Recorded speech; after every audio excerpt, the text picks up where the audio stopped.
सध्या तुमचे पार्टनर एक महत्त्वाच्या ओव्हर थिंकिंगमधून जात आहे. महत्त्वाचे ओव्हर थिंकिंग म्हणजे खूप डीप लेवलवर विचार करतायत ते.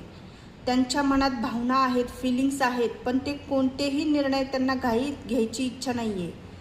ते नात्याच्या भविष्याबद्दल, झालेल्या घटनांबद्दल आणि पुढे काय योग्य असेल याबद्दल विचार ते करतायत.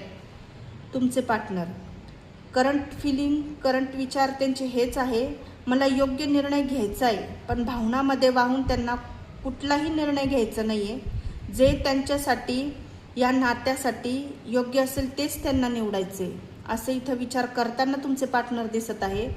हे कार्ड असं दाखवतं की ते सध्या स्वतःच्या मनाचं ऐकत आहे.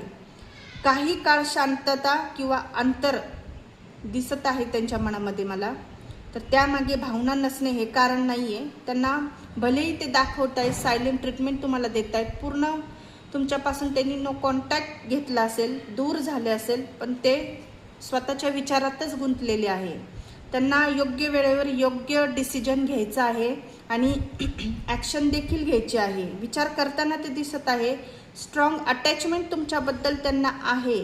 त्यांना आठवण पण तुमची येते, पण रिपीट पॅटर्न तुमच्या दोघांमध्ये सारखं येत आहेत ना, त्याच्यामुळं हे कंटाळलेत, वैतागलेत, किंवा मला असं दिसतंय की गैरसमज खूप होता आणि त्याच्याने छोट्या गोष्टीमधून वाद खूप मोठे होत आहेत. तर मला इथे असं दिसतंय की त्यांना आता फायनल डिसिजन घ्यायचा आहे. तो भावनेच्या आहारी न जाता त्यांना प्रॅक्टिकल वेनी हे विचार करताय आणि त्यांचं सांगणं असं आहे की थोडंसं दूर राहणंच त्यांना योग्य वाटते तुमच्यापासून, आणि कुठलाही निर्णय त्यांना घाईमध्ये घ्यायचा नाही आहे. हेच त्यांची करंट फिलिंग आहे. क्लेम करा ही एनर्जी.